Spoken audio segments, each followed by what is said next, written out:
Metal ramps slammed open, admitting a howl of frozen razors. 3 cadets hit cold deck plating, paralyzed by sudden drops in atmospheric pressure and temperature. Jessie merely zipped up her collar. Command designated this ice ball a Class 9 hazard zone. She considered it a typical Tuesday in Chicago. The wind on Kepler Prime didn't just blow, it screamed. It sounded like tearing metal, a high-pitched shriek that vibrated right through the synthetic weave of their standard-issue survival suits. "Out, out, out!" Instructor Brooks bellowed, his voice heavily filtered through the ship's external PA system. He wasn't even standing near the open ramp. He was safely sealed behind the secondary airlock, watching them through a reinforced glass viewport. Jessie Gallagher stepped off the grating and into the mud. It was a specific kind of mud. Thick, semi-frozen, and clinging. The moment her boot hit the ground, she sank past her ankle. A familiar, satisfying squelch echoed under the roar of the gale. She took a deep breath. The air filters caught the worst of the toxic sulfur, but the sheer, biting cold made it through. It filled her lungs, sharp and stinging. It woke her up. Behind her, the rest of Squad 7 was falling apart. Garrett was the first to stumble. He was a tall, lanky kid from a temperate core world, his biology leaning closer to reptilian than mammalian. He hit the mud, and his knees immediately buckled. His species wasn't built for sudden temperature drops. They were built for endless sunshine and gentle breezes. My thermal regulators," Garrett stammered, his usually vibrant green skin already fading to an ashen gray. He clutched his chest. "The air, it's crystallizing in my vents." "Keep moving," Jessie said, grabbing him by the shoulder strap of his pack and hauling him upright. "You stop, you freeze. Basic thermodynamics, Garrett. Move the blood." Next out was Mitch. Mitch was massive, built like a brick wall made of dense, silicon-based muscle. On the training mats back at the academy, he was unstoppable. Out here, gravity and soft ground were his worst enemies. He stepped off the ramp, misjudged the density of the slush, and pitched forward. 250 pounds of dense muscle slammed face first into the freezing muck. He let out a low, vibrating groan, his hands scrabbling uselessly against the slick surface. Finally, Chloe stepped to the edge of the ramp. She was a frail, highly intelligent tactician from a low-gravity orbital station. She took one look at the swirling vortex of sleet and freezing rain, and her 4 eyes dilated in sheer terror. She began to hyperventilate, her breath fogging her visor in rapid, erratic bursts. "I can't!" Chloe squeaked over the comms. "The environmental parameters. They're beyond survival threshold. The manual says—" "The manual was written in a heated office," Jessie interrupted, stepping back up to the ramp. She grabbed Chloe's wrist and yanked her forward, just as the hydraulic whine of the ship's ramp began to sound. "Jump!" Chloe tumbled into Jessie, knocking them both into the mud.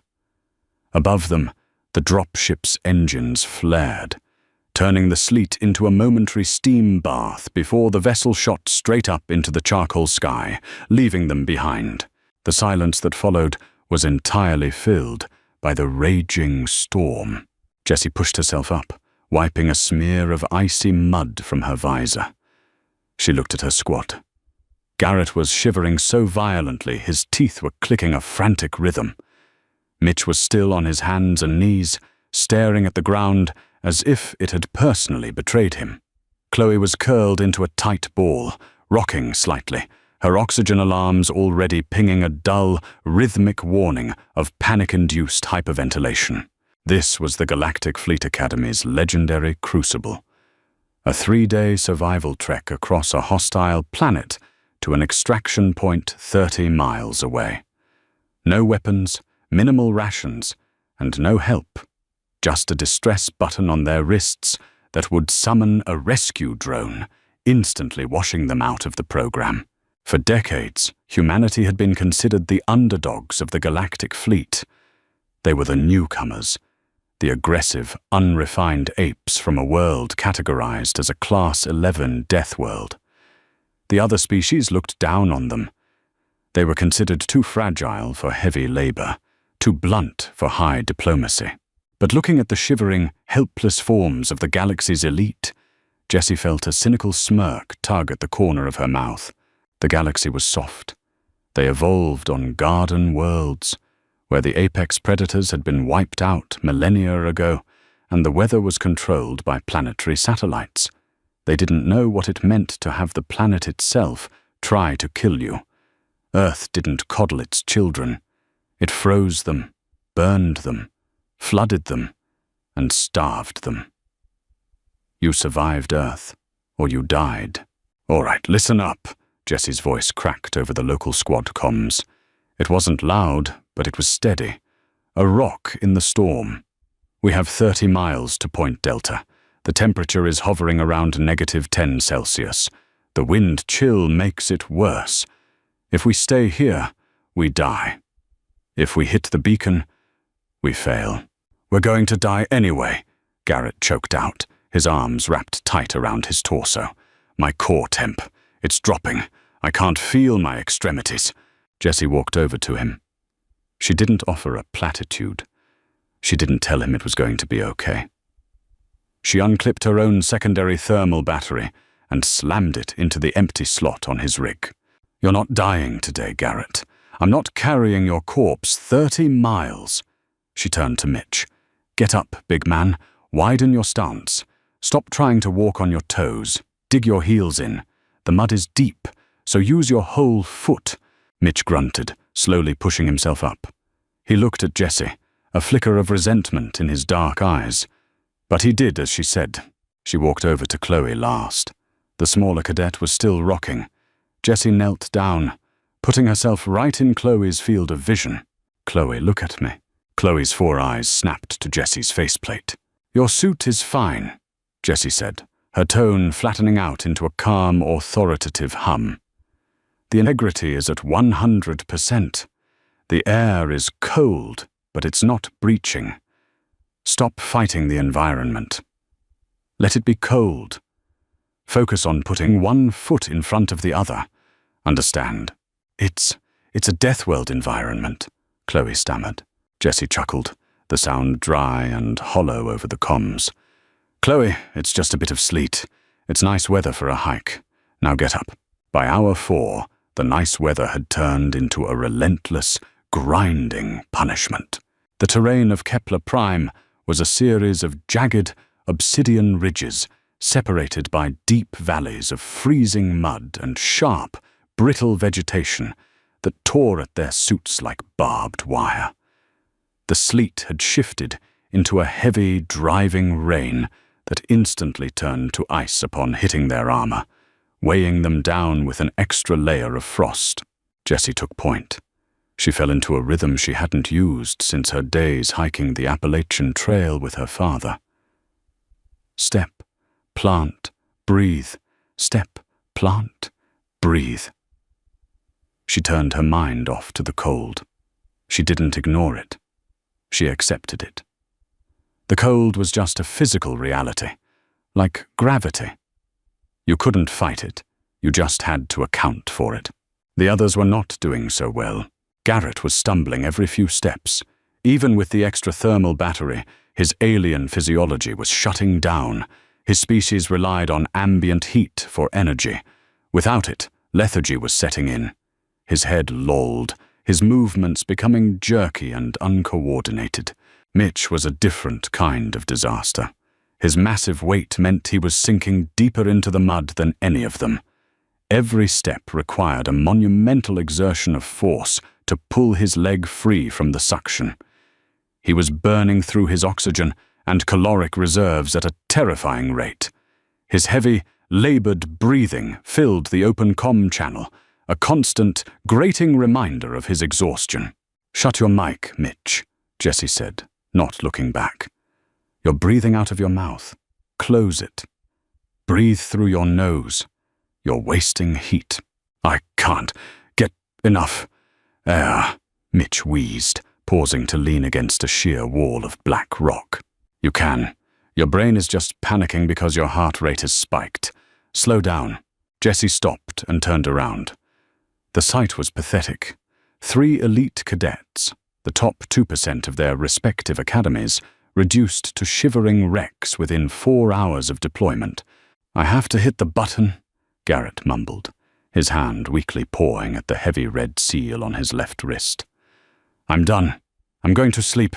Just a quick nap. Hey! Jessie's voice cracked like a whip. She closed the distance between them in 3 long strides, grabbing Garrett's wrist and wrenching it away from the button. You're not going to sleep. You sleep now, you don't wake up. Why do you care?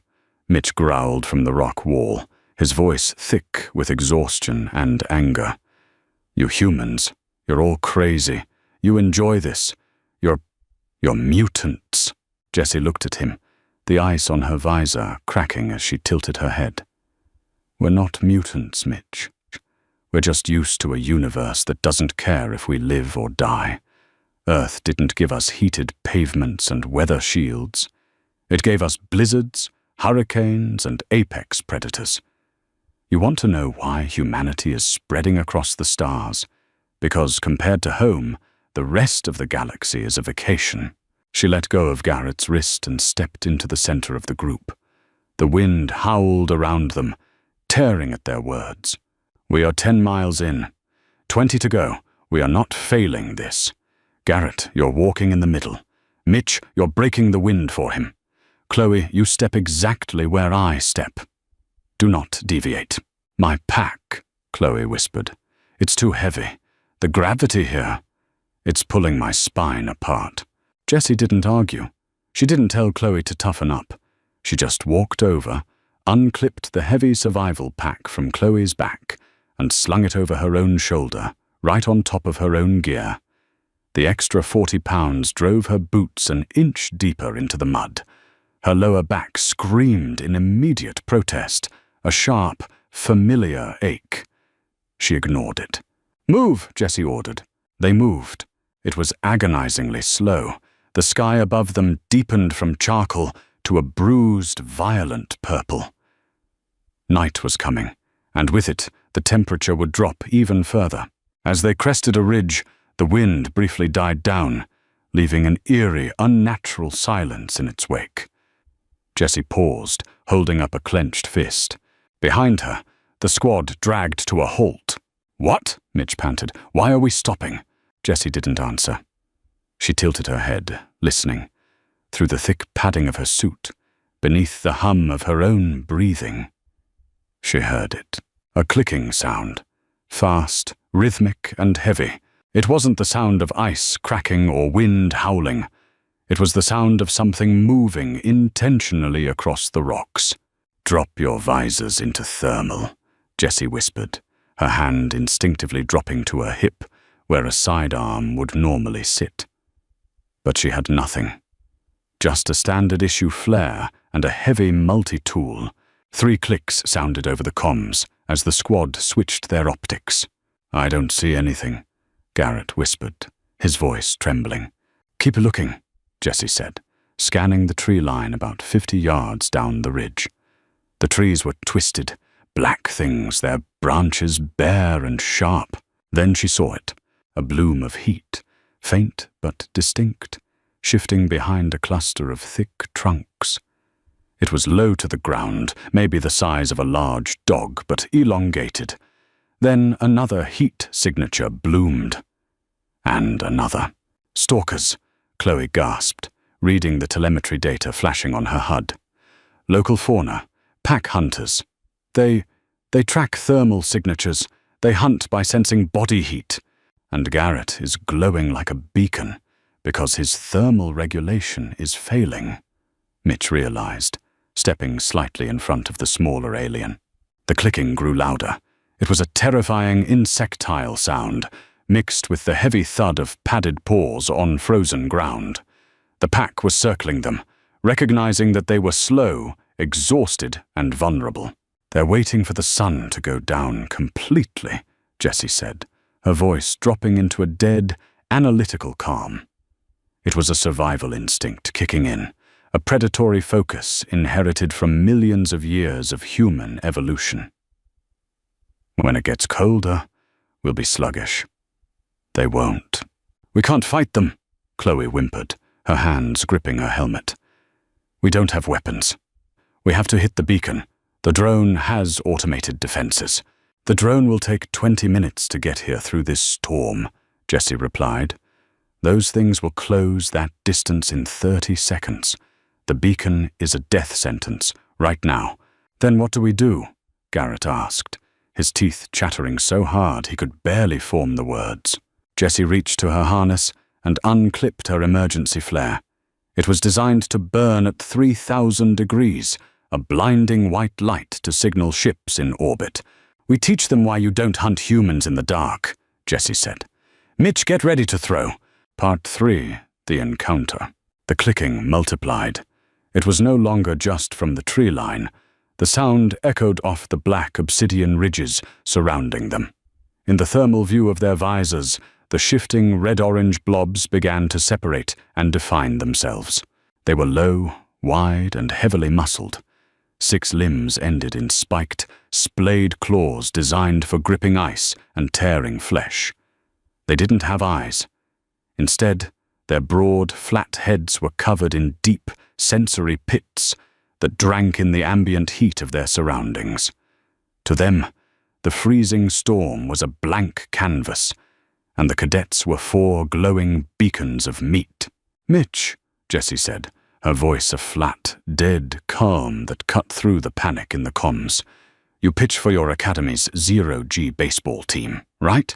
Yeah, Mitch breathed, his massive silicone hands trembling slightly. Fastball. Why? Jessie twisted the base of the emergency flare. The locking mechanism clicked. These things don't use light to see. They use heat. Their sensory organs are adapted to a planet that sits at a negative 20 degrees. This flare burns at 3,000. She shoved the heavy metal cylinder against Mitch's chest. When I pop the cap, you throw it. High, and right into the center of the pack. Do not miss. What about the drone? Chloe asked, her voice hitching. If we burn the flare, we lose our extraction signal. If we don't burn the flare, they eat us while we wait for the drone, Jessie replied, gripping the heavy multi-tool from her belt. It was essentially a folding pry bar with a serrated cutting edge. It wasn't a sword. It was a heavy piece of industrial metal. Visors off thermal. Go to standard optics and polarize your lenses. Now, the squad obeyed. The world snapped back to the dark, swirling charcoal of the blizzard. The clicking stopped. They're charging, Chloe screamed. Cap off, Jessie yelled, yanking the safety pin. She slapped the igniter. A blinding, searing hiss of white light erupted from the tip of the canister. Mitch didn't hesitate. He grabbed the burning cylinder, stepped into the thick mud, and hurled it with every ounce of his massive upper body strength. The flare arced through the freezing rain, a brilliant comet of burning magnesium. It landed dead center in the cluster of creeping shadows. The result was instantaneous. A cacophony of high-pitched alien shrieks tore through the storm, drowning out the wind. For the stalkers, it wasn't just a bright light. It was the equivalent of a flashbang going off inside their optic nerves. The sudden, overwhelming burst of 3,000-degree heat overloaded their sensory pits. The thermal shockwave blinded them entirely. The pack scattered, bodies thrashing in the mud, slamming blindly into rocks and twisted trees as their overloaded nervous systems panicked. But one didn't scatter. It had been flanking them, creeping along the ridge above, shielded from the direct blast of the flare. Blinded but not incapacitated, it lunged out of the darkness, a mass of pale, leathery muscle, aiming straight for the warmest, weakest target. Garrett. The alien boy didn't even have time to scream. Jessie moved. She didn't think about it. She didn't calculate the physics or the odds. Millions of years of mammalian predator response hijacked her nervous system. Adrenaline flooded her bloodstream, dilating her pupils, deadening the cold, and turning time into a slow, syrupy crawl. She stepped into the creature's path, just as it cleared the mud. 200 pounds of alien muscle slammed into her chest. The impact drove the breath from her lungs in a violent rush. Claws scraped against her reinforced chest plate, seeking the soft joints of her armor. They hit the frozen ground together in a tangle of limbs. A heavy claw found the gap between her helmet and shoulder pauldron. It tore through the synthetic weave, slicing deep into her collarbone. Pain flared, sharp and blinding. Jessie snarled. Not a gasp, not a cry. An ugly, guttural sound from the back of her throat. She planted her boot into the creature's soft underbelly, using the leverage to roll it onto its side. With her free hand, she drove the multi-tool downward. She didn't aim for vital organs she didn't understand. She aimed for the cluster of sensory pits on its face. The heavy metal pry bar crunched into the creature's skull. It thrashed wildly, a serrated limb catching her thigh and ripping a long, shallow gash down the side of her leg. Jessie ignored it. She pulled the tool free and brought it down again. And again. The creature spasmed, letting out a weak, clicking hiss before going entirely limp. Silence rushed back into the valley, broken only by the crackle of the flare burning out in the distance and the relentless howl of the wind. Jessie knelt in the mud, her chest heaving. The adrenaline was beginning to recede, leaving behind the throbbing agony of her shoulder and leg. Her breath fogged her visor in ragged bursts. She tasted copper in the back of her throat. Slowly she pushed herself to her feet.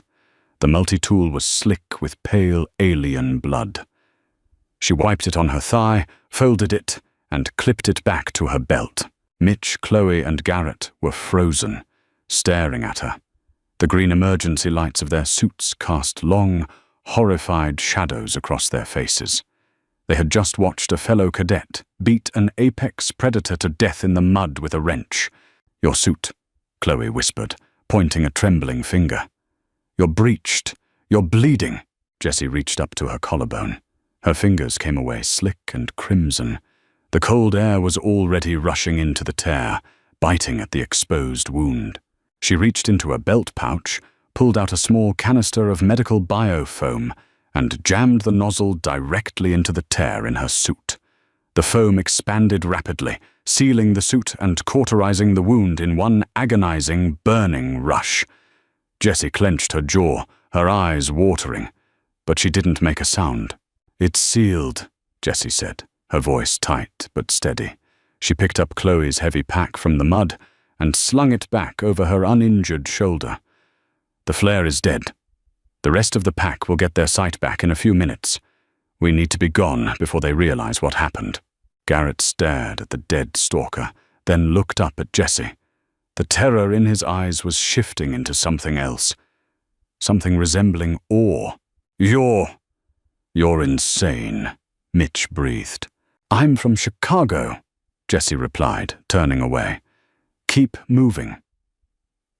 The final 10 miles were not a march. They were a collective crawl. The adrenaline had completely evaporated from Jessie's system, leaving behind a profound, crushing exhaustion.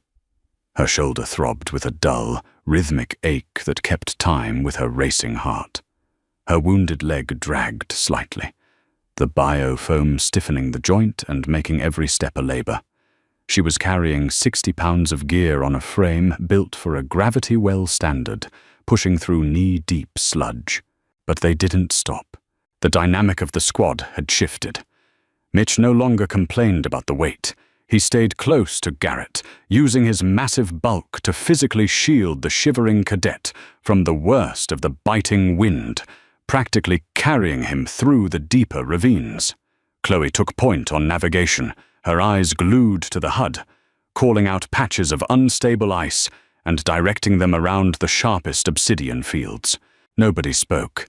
They just breathed, suffered, and walked. 3 hours before dawn, the sleet finally stopped. The heavy cloud cover broke apart, revealing the stark, brilliant expanse of the Milky Way against the freezing black sky. The temperature plummeted further, turning the mud to solid concrete. Their boots crunched against the frost. "I see it," Chloe croaked over the comms, her voice raspy and dry. Jessie looked up. 2 miles away, cutting through the darkness, was a solid, pulsing blue strobe light. Point Delta, the extraction beacon. A collective breath shuddered through the squad. "Form up," Jessie commanded, her voice barely a whisper. "We walk in together." They hit the perimeter of the extraction zone just as the first grey light of dawn began to bleed over the horizon. The dropship was waiting, its engines idling, sending waves of beautiful, radiating heat across the frozen tarmac. Instructor Brooks stood at the base of the ramp, a steaming cup of synthetic coffee in his hand, flanked by 2 medical droids. He was checking a datapad, likely preparing the failure protocols for Squad 7. No one expected them to make it. Not without hitting the beacon. Mitch's heavy boots hit the metal grating first. The sound made Brooks look up. The instructor's jaw slackened. Squad 7 limped out of the dark. They looked like they had been dragged behind a shuttle. Mitch was covered in frozen mud, his usually pristine uniform torn and battered. Garrett was leaning heavily against him, his skin a terrifying shade of blue, shivering uncontrollably. Chloe was exhausted, her posture slumped, but her eyes were alert. And then there was Jessie. She walked with a pronounced limp. Her suit was slashed open at the shoulder and thigh, sealed with ugly blobs of hardened yellow biofoam. Dried blood smeared her visor. She was carrying her own pack, plus Chloe's. Brooks lowered his datapad. He looked at the medical droids. "Get the stretchers, now." The droids rushed forward, hovering toward Garrett and Mitch. "No," Mitch grunted, swatting the drone away with a massive hand. He swayed on his feet, but his voice was iron. He pointed a thick finger at Jessie. "Take her first." Brooks frowned, stepping onto the ramp. "Cadet Mitch, you are suffering from severe caloric depletion, and Cadet Garrett is in stage 2 hypothermia. Stand down."